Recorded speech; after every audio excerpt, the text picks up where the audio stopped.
They say nothing is stronger than the bond between mother and daughter. And me and my mom, we got that on lock. This is me and my mama, unplugged. All right, y'all. So we back. We are heading to our second stop.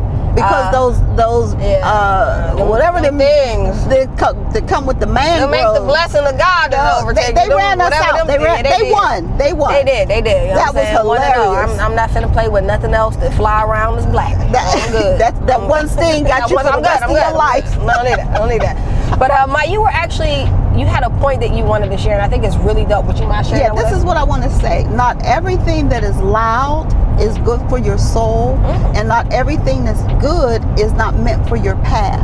And what I'm saying is that just because God has allowed you and blessed you to be in different settings doesn't mean you have to be a participant in everything that's going on.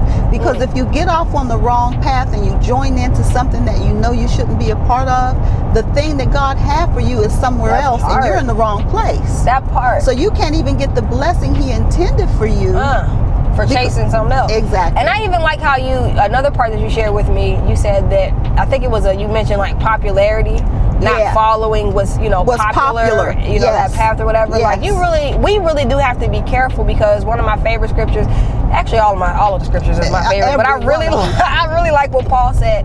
Everything is beneficial, or everything is lawful, but everything isn't beneficial. Correct. So like even like movies and stuff like that, like you could watch it, but is it beneficial to your soul? Is it something that is gonna allow you to sleep at night? What are you opening your soul and your spirit to? You know what I mean? And even when we go into places, we're completely covered by the blood. Like we're not just going to have fun. Yeah, we and by covering everywhere we go. Like we don't just be going just to go. That's right. You know what I mean? We go on mission, and we don't go to every event that we're invited to. You know what I mean? Because it has to be intentional. Yeah. We're not just having like fun and whatnot. That's right. I think that oftentimes when it comes to entertainment, we need to know what is entertainment, and then in entertainment, what can actually harm our soul, what can actually maybe cause our thinking to shift about something. I don't want to go in and name certain movies and certain sitcoms and all of that. I just simply want to say, be mindful, always be on alert as to what you're giving access to your heart. Because when you open up your heart, you're watching something or listening to something. Like, let's keep it a buck, like horror movies. Like, let's keep it a buck. Like, even before this whole thing, that's going on with the movie that's out now, like, I've never been a fan of horror movies. Like, it's just something, like, you want to tell why? No, we'll leave it alone. Well, I'm going to tell why. No, you will not. Why would you do that? Here's the thing. Your light bill. She was really bad. It was not bad. She was really bad. And so as her mom, I had to choose, like... Okay, let's keep it a buck. When you're a kid, okay, and people are constantly coming at you because... let me tell it. See, and I was at the school, at the principal's office at least twice a week. Your mother was at the school. That's who was at the school. Well, she did come So I was like, yes, she did. So I was like, you know what? Let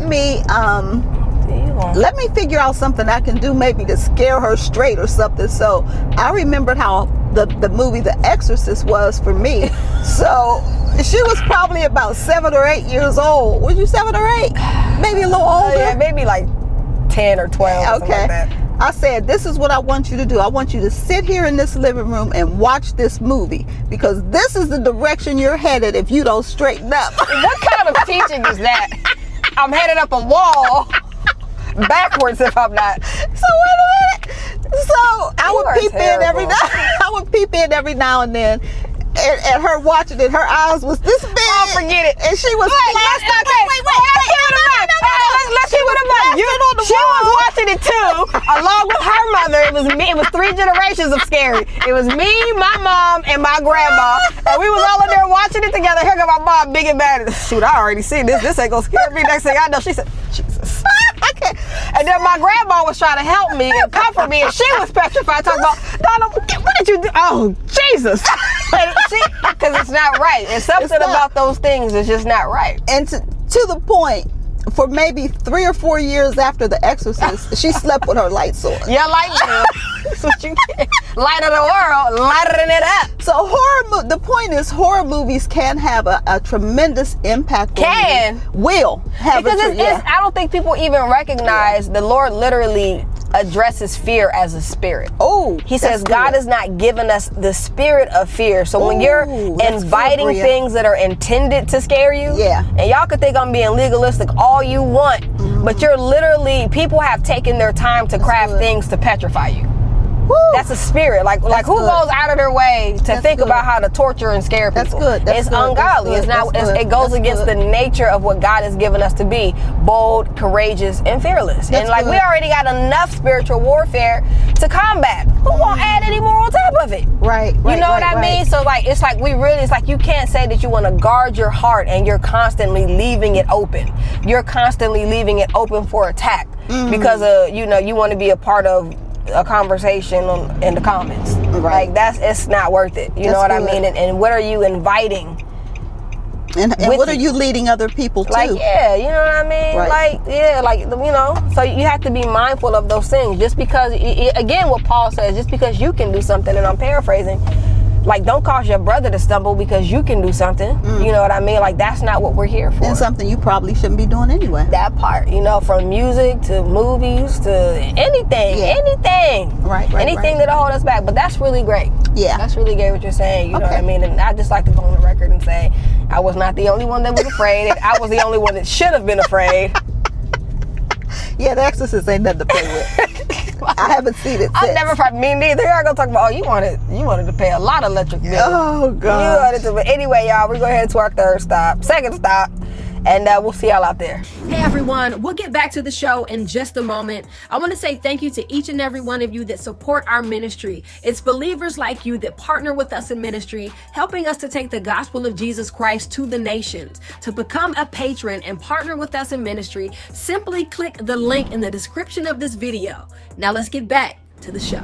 So like one of the highlights that I found as we've been out here, I'm not gonna hold you, it was really difficult walking and working through grief with Tempest. Still that was a very challenging, like this is our first trip to Tampa, like without her not being here. And memorializing her, it's still like really weird to like even talk about. I think a question that I would have for you is like, how do you actually work through grief when you still have to do ministry? I'm gonna say like that for me was like one of the most challenging things to put together a memorial thing, presentation, honor her with her favorite song, and for me it was really, really challenging, just like it was for you. But what I decided to do was just, I called her name out. And I've done that from the time that I knew we were coming here till now. Temp will forever be a part of my life. And although I know she's in heaven, I miss her. Like, I miss her because we talked every day. I couldn't even get a call, and I'd be like, dang, I get the text message, can I call you back? Like, dang. So, I think working through grief is an ongoing process. I don't think it ever ends. I don't think it's an emotion that just one day will go away.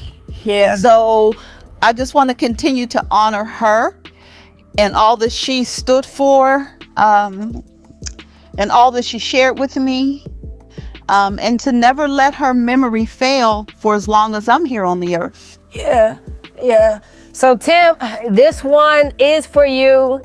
We dedicate the entire WGD docuseries to you, our friend, our sister in Christ, my mom's best friend. We love you, and we'll see you again. Love you, Temp. Temp is over Tampa.